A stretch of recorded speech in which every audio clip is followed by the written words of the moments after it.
Hi, I'm Drew. I'm Scott. Welcome to Everyman's Whiskey. Today, we're sampling the good stuff. Thanks in advance, Drew. Let's get started.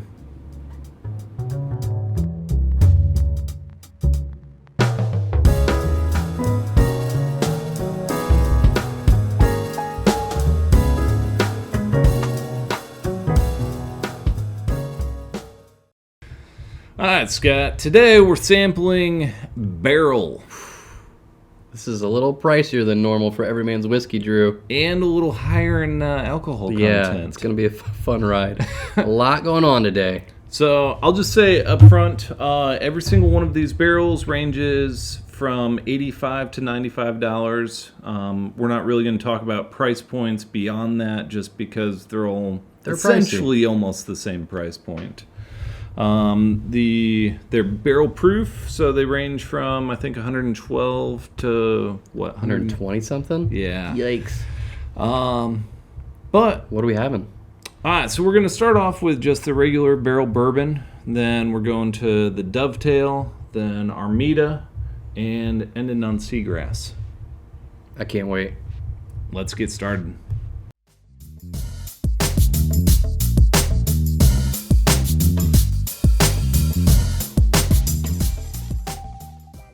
So Scott, we're going to start off with the original bourbon barrel.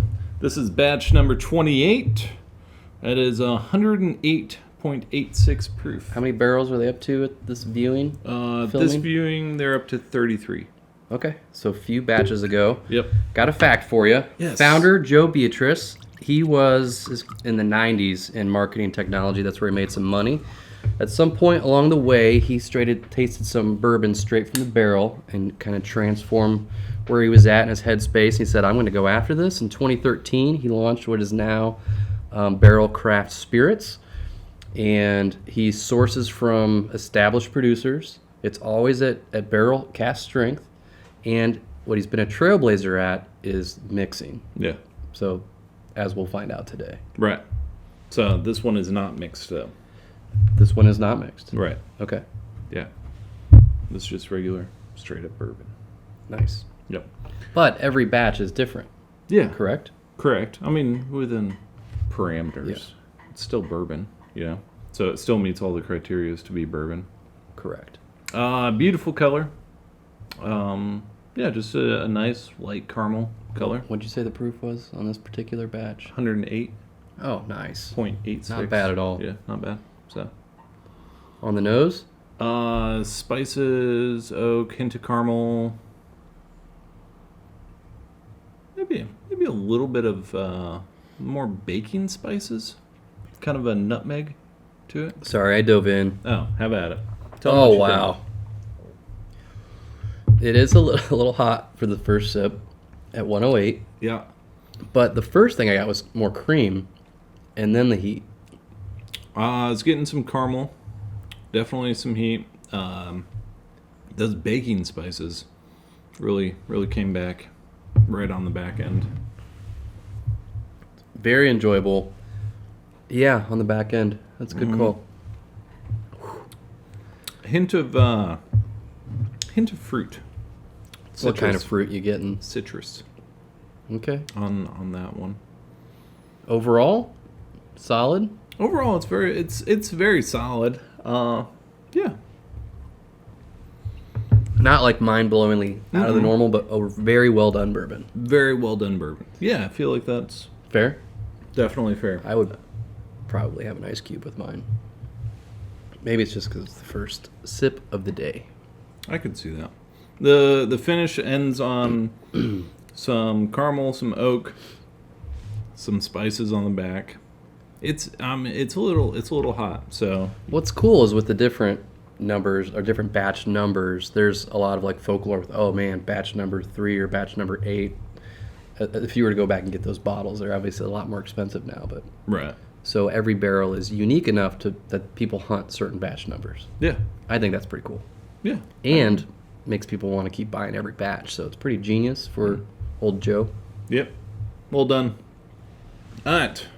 You ready to move on? Yeah, let's go. Okay, let's go.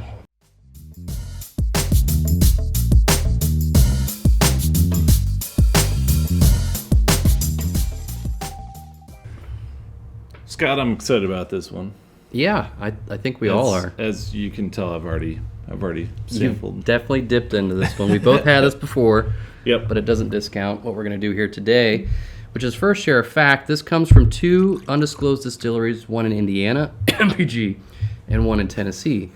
The whiskey from Indiana is finished in Cabernet barrels, and the Tennessee whiskey is finished in, rum casks and port? Okay. Yeah. Yeah. And then they finish them separately, and then they mix them. Okay. And this is a big proof. Holy frick. Dun Vineyard Cabernet barrels, if that matters. Specific to people that care about that. Right. So this one's 123.8 proof. I like how specific they are. I do appreciate that. So this one's a lighter color. It's a really nice honey. The nose is really sweet. Very sweet. Yeah. Getting a hint of anise. It was weird because you usually don't get that, so that's why I said it, even though it's kind of on the back end. Getting more of a nephew. That's a good one. Yeah. I like that one. Yeah. We can cut that, right? Yeah. That was cameraman Jeremy laughing in the background. Thanks. All right, I'm going in. Wow. Dadgum, that's tasty. Okay. You got to kind of absorb these. There's so much going on. Mm-hmm. It takes a minute to, like... Let your head catch up with all Yeah. the taste going on. Yeah, they're super complex. And he's got the taste buds. I do not. So I get the most basic taste, and he can get all the nuance. So the rum kind of goes all the way through on this one, which if you're into rum finished bourbons, then this one's really, really tasty. Probably the most overwhelming of the flavors is the rum. Mm-hmm. I don't get a ton of the Cabernet. Mm-mm. Or the port. Maybe on the finish, some of the port. I get some of the tannins on the back end. Again, whatever. Yeah, but it's really tasty. It's really like it's almost complex and simple at the same time. Explain yourself. Well, because you get like these deep flavors to it, but at the same time, it's a consistent flavor that goes through. And so it's kind of one of those things that you can go on the surface and go deep. But at the very same unique. time. Very unique. Which I appreciate. Yeah. If you've never sampled this, I absolutely recommend It's also the first sampling this. batch they made that they gave a name to. Oh, I didn't know that. Yeah. Okay. So they liked it enough to give it a name and keep producing it. Nice. Good for them. All right. I'm going in for the last one. That was a bonus fact. I'm ready for the next one, Drew. Fair enough. Little bit of spice on the back end. Getting some sweetness. A lot of heat on the back end at 123. I'm still feeling it. Yeah. But still tasty. Delicious. So, all right. Let's move on to the next one.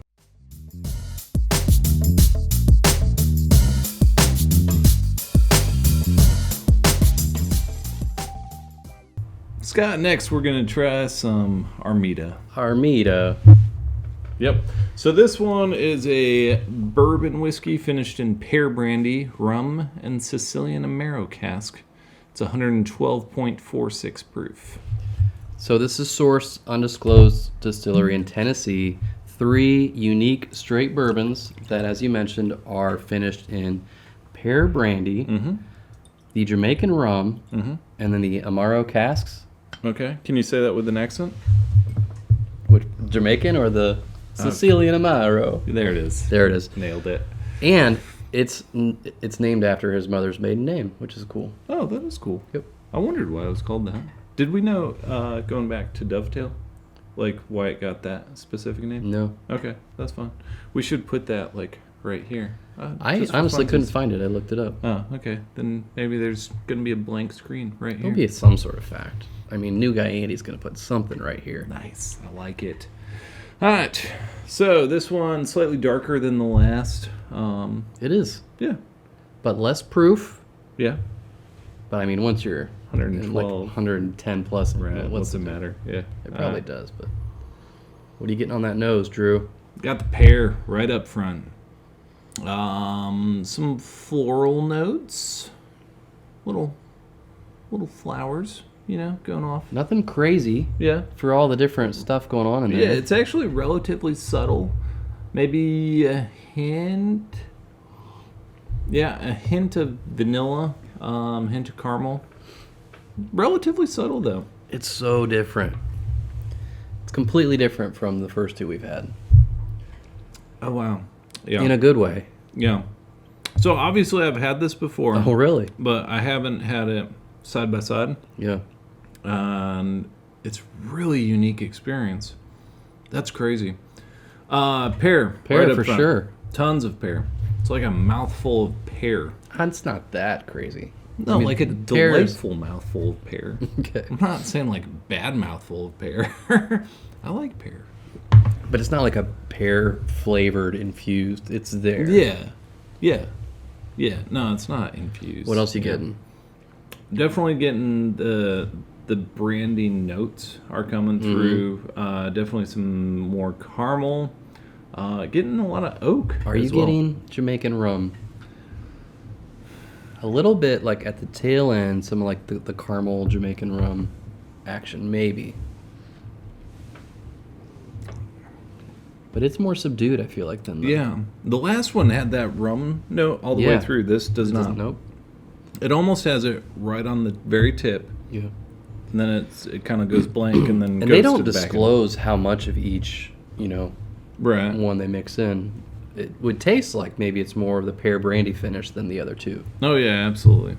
Which I thoroughly enjoy. And it said they try and try and try until they find one they love, Yeah. which would be fun.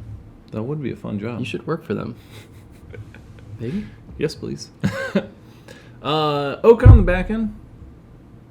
Kind of. Heat's just right Yeah. at cast strength. Yeah, 112. I'm enjoying it. I'm going to save a little bit of that one.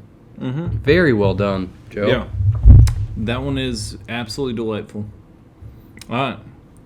Now the Finale. last one. Yeah. Seagrass. Here we go.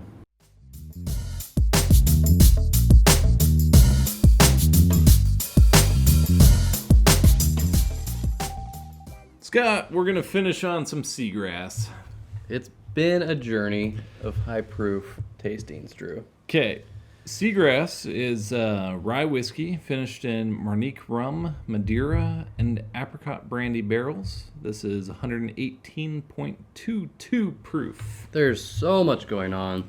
It's sourced in Indiana, Tennessee, Canada, all those things you rattled off that it's finished in. Just read the label, Google it. Oh, Canada. But what's cool is they've partnered with the Ocean Foundation so that every bottle purchased helps to restore seagrass meadows in the ocean. That is really cool. So essentially, by drinking this whiskey, we're kind of helping to save the world, Drew. Man, we're really good guys. I appreciate Do that. yourself a favor. Yeah. Save the world. So this one might Pretty be light. the lightest. Yep. Yeah. Also, I was going to note, you're about out of that bottle, I Drew. am about out of... So you must hate it. Okay. This is... I can confidently say this is the only rye whiskey... You don't like rye. Right. It's known by anyone that watches our show. Right. This is the only rye whiskey that I will seek after. That's high praise for a rye. Right. Going in, know that, viewer. Yeah. On the nose, Dude, it smells like candy. very sweet. Yeah. I don't get a ton of It's- like the rye stuff, but No. it's sweet. No, it's almost like gummy bears. No. Dude, think gummy worms as you smell that. No, it's sweet. I'm just saying. Maybe a little bit. Right? It's suggestive. You do get a hint of that rye on the nose. It's actually a really complex nose, though. I know you're living in the future, but I'm still enjoying the nose. It's really, really. Come on, jump in the smells water. great. All right, fine. The rye is certainly, it's not hidden. It's you can taste the rye. So I'm surprised you like it as much as you do. But there is a lot more going on, and it's not like strong. It's not overwhelming, No. but it's there. Yeah, for being 118 proof, which I mean, obviously we've had several others Yeah. today that Several. were high proof. So, but It sips really smooth for 118. You get some rum kind of right on the front middle area, almost to the side. I'm not getting a ton of that Madeira.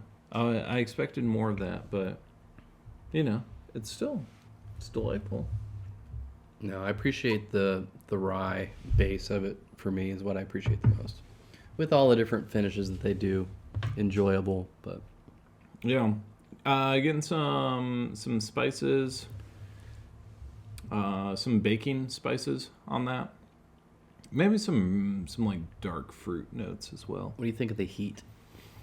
So it's definitely there. Like you can tell, it's 118. I don't feel like it's hanging around though No. too long heat wise. Yeah, The finish is really good. yeah. This is a very unique whiskey. Yeah.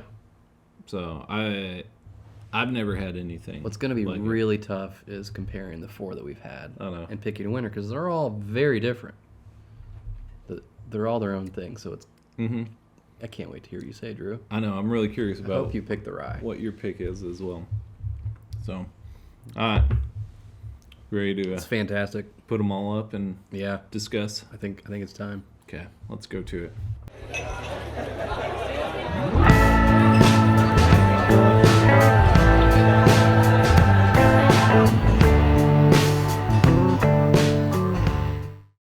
Scott, it's been a journey. A heavy hitting journey, Drew. Yep, a high-end journey. Pricey journey on your part. Thank you for that. Sure enough. This was a tough one to decide on the So the final subjective toast. with these three. Yeah. Okay. Okay. This one, yeah. Like don't get me wrong. It is It's good. It is respectable.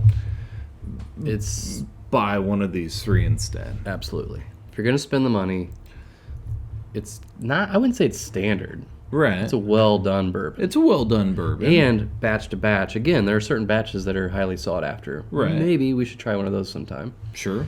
But if you're gonna spend your money, it's on one of these three. But which one, Drew? I went between them trying to decide which one to end on. I think I should put a caveat and say today I'm going to pick the Armida. Okay. I don't necessarily know that I would pick that a week from now, but That's how you're feeling. that's- You're in Armida. and because each one is completely different, then why are you leaning back? Oh, okay. Scared of you? Because each one is completely different, then they really do have completely unique flavors that it's almost You're not telling them much, Drew. it's what you're in the mood for. It's what you're in the mood for. They're all 100% worth trying. Mm-hmm. And any one of these is worth $80-$90 yeah, absolutely. Yeah. to own. Yeah. Like I'm about to polish this guy off. I would have thought you would have Sometime. went, this is your favorite, than this, based on what's left in the bottles alone. And as soon as this one's gone, then yeah, I'll go out and track buy down another. bottle. Right. This is what I'm ending on. I appreciate rye, and it's very well done, very unique. If you like rye, that's got to be your choice. Oh, That's what I would absolutely. say. If you're a big rye fan, go Seagrass. Eh, And help save the world. If you're more of a bourbon guy, I'd say go with one of these two. I would pick that one first That's fair. of these two. Yeah. I mean, you clearly picked that one. I clearly picked it, but I hesitated. Both when I are really picked good. it. Yeah. So, anyways, thanks for joining us today on Every Man's Whiskey. As always, please be sure to like, subscribe, comment below. And remember, quality over quantity. Drink responsibly.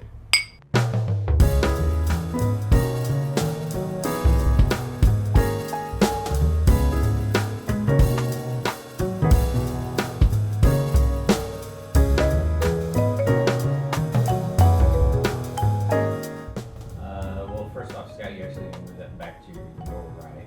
This? Yeah, you moved it too close. Thank you. And there's only 4 up there. We're doing 4. Move on. I know, right? That is the problem. You ready? Can we mention the higher price point than normal at this part? Yeah. Cool. Yeah. Right? Feels natural. Yeah. Okay. Wait, what are you taking videos of? Taking pictures.